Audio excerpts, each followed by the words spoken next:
Okay, so first time with you guys since watching the film. I thought our players played really well, you know, in all three phases of the game, handled going on the road, obviously not, you know, a hostile crowd like we'll eventually face, but still the obstacles of being on the road and being away from home. And, you know, put a pretty good recipe to win. You know, you basically make them go 3 and out or 4 and out, you know, every series, and then, you know, run the ball for over 300 yards and 60 some carries. You know, you're going to win a lot of games. So I thought they played with really good effort, good energy, and, you know, for 2 games in a row have not come out flat at half with huge lead, with big leads, you know, like they did the first week. So a lot of progress there, but obviously we've got a lot of work to do with better opponents coming up. And starts with the number 1 pass offense in the country by far, not even close. So, you know, this is a totally different challenge than we've had. And, you know, I think some people would say the best team that we've played. Most challenging team for sure, you know, schematically and passing game, and then the defense is very unique, even though we do a lot of the same stuff over the last 2 years. It's very unique from other people. Coach, just having watched the film and just your thoughts on Jackson's kind of response, the start of that third quarter and the whole third quarter after that interception to kind of end the first half there. Well, he responded really well. I think 6 of 6. You know, he came out in the second half after the interception for over 100 yards, 6 of 6 or 7 of 7, one of the two. So that's pretty good, and didn't turn the ball over, you know, outside of that play. So it was a really good job managing the game outside of that play. You know, trying to teach him this is not, you know, you got to take every game independent of how you play and what's going on with it. And, you know, this was a game where we were playing great defense. We were running the ball really well. So the last thing we wanted to do is take risk at the quarterback position because, you know, it's like analytics. You don't need to. So sometimes you do a little more, you know, when you're in a shootout. So I think he definitely learned from it.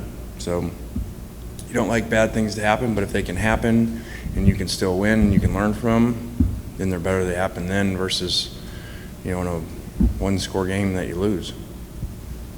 Are you treating this week the same way as last week with the quarterbacks, or are you ready to make a decision?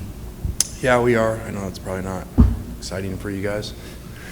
You don't get a lot of coverage on it. But, you know, it works what we're doing, and I would have liked the opportunity to throw more with Luke, but, you know, just having empathy for what was going on in that game and the other sideline and, you know, the hot seat or whatever, you know, he's on, just really didn't feel like it was right, where if it was, you know, a couple score game or something, Luke would have got to throw more there. Is there an update with Kari Coleman? It seemed like he left a little early in that one. Yeah, we expect him to play, you know that. So it was good for other guys to get opportunities.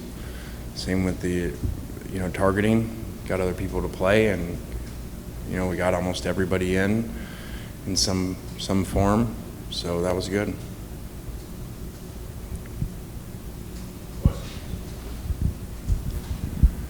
Offensively speaking, what are you still looking to clean up 3 games in? I think, you know, probably even though it wasn't a major issue, but in 3 games as a whole, the pass protection with everybody, tight ends and backs included, which has been an issue. And I mean, it's hard with the stats and the points to say a lot of things on defense, but, you know, we still haven't really been tested in a passing game, in my opinion. So we're, like I told him today, this is, you want to be tested. You got the best in the country coming at you. So we'll find something out Saturday. Coach, just got off the road, big game every week, but Kentucky, you know, everybody's talking that game up. What do you tell your team to keep them grounded to make sure we take care of Tulsa? You know, I mean, not joking, you know, told them this morning, you got to understand rat poison. I mean, it's out there and it comes when you play really well, and especially when the outcome is what it looks like, in the score. So, now, our running backs are hearing how great they are and defense and everything. And so, you still got to look at the process of things. And we missed surprisingly probably to you, we missed a lot of holes in the running game, where there were a lot of big plays left out there. So, we got to keep plugging along, and every week is independent of the week before. And, these guys have to learn that, because it doesn't matter what you did the week before. And that's why you guys sit around and compare scores and, well, this team beat that team, and then we play them and they played them. I've done that game, and you realize that doesn't matter at all, because that's why there's surprises every Saturday. Do you have to pay a rights fee to Nick Saban to say rat poison? I don't know. It's a good thing he probably didn't know, because he doesn't look at social media or anything, so he probably doesn't know when I copy him. But I don't know where he got that from when we were there, but it really is, it is true. And you got to remember, like I tell our coaches, our kids deal with that everywhere they go. It's not just when you guys write about it. They go to class and everybody tells them how great they are, and so, we got to be very careful of that, especially with so many new players. You touched on this earlier about not having to do as much with your quarterback against Georgia Tech. In your mind, what would be your preference for a balance in run-pass play calling?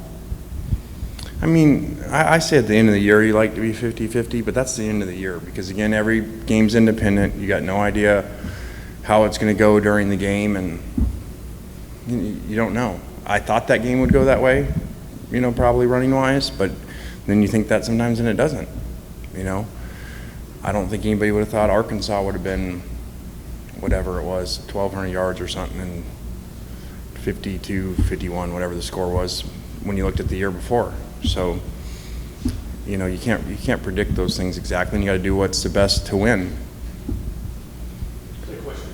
Yeah, after watching the film, just what stood out most about this defensive performance? I think the pressure on the quarterback, a lot of the defensive ends got a ton of pressure on the quarterback. Cedric, and T-Rob for 2 weeks in a row have just been relentless on the edges, which is obviously game-changing when you got two, unique defensive ends playing the way that they're playing. It's really cool. And there's just been a lot of learning lessons for our guys about just playing hard and not deciding when to do it. I mean, we're in punt safe, and Cedric blocks a punt that 99 out of 100 times someone blocks you on, and so you don't need to go really hard because you're a D lineman, and most people don't. And there he is going full speed and blocks the punt. Or, there's Mingo chasing down the receiver even though a whistle's blowing, on the what they ruled as potentially the lateral, and Mingo's chasing the guy down, just so we have another chance on defense if that gets overturned or goes the other way. So there's a lot of really cool effort stuff for guys to learn from. And like you said, the schedule's only going to get more difficult. How hard will it be to kind of have these dominant defensive performances carry over into SEC play? I'm not worried about that. We're not there. We're playing Tulsa and worry about this week, and you need to be, number one pass offense in the country. So, it'd be great to have some home field advantage with the crowd. When you're dealing with a team that's throwing all the time and you're trying to pass rush. So that would be big. Like we tell the players, it's Tell the Truth Monday. We should have a better atmosphere than we've had here lately with as many wins as these players have put together, and have more of a home field advantage. We did at times during last year for the bigger games, but tell the players don't pick and choose when you play hard.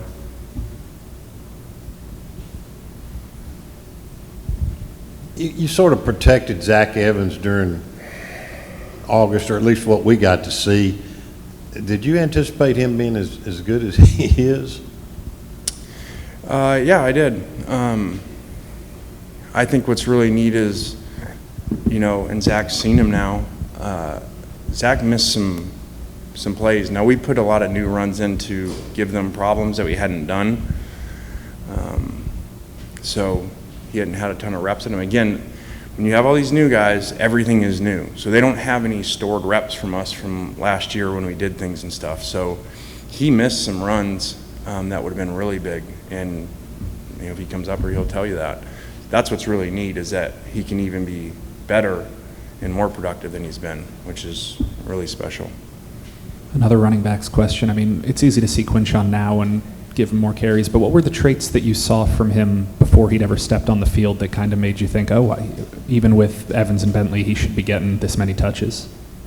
Well, I think it goes back to in recruiting when I was at that game, the state championship, and he had, a ton of carries, and just the way that, like, his mentality and how he just kept working and grinding away.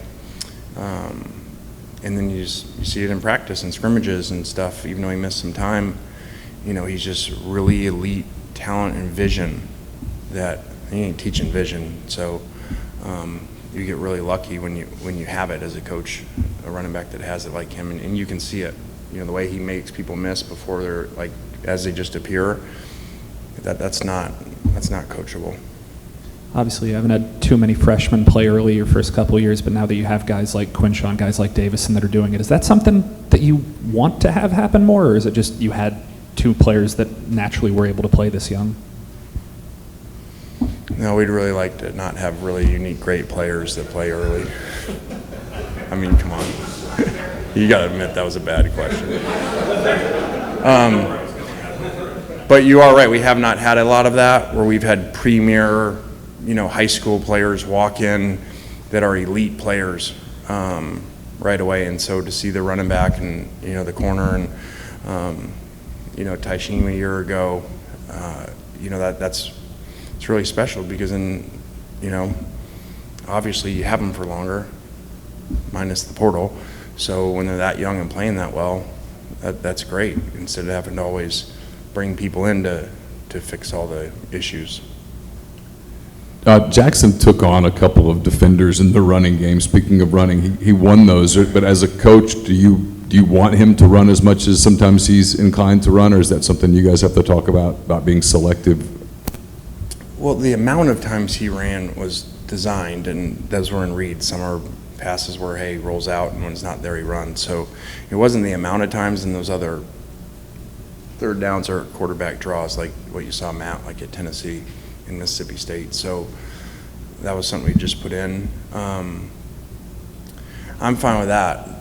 We have to, just like anything, a new player, new quarterback, you got to teach them everything. There's times of style that you run with, depending on the game, depending on what's going on. So, no, I don't like that he's on the left sideline, in a game the way that it's going, and he puts his right shoulder down to run the guy over. No, we got to get that out of him. But that's a good problem to have, that you got to get that out of him.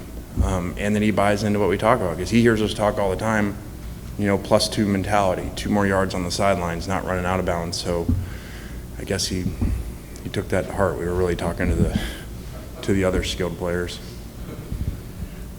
Are you able to give us any update on Jalen Robinson? Yeah, we hope he plays. I would really think he plays too. So I probably wouldn't have guessed we would have been that productive had you told me a month ago, going into the season, that Trigg catches 1 pass and Jalen doesn't play.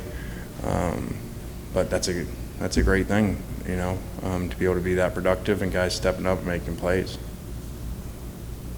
Anything else for Coach?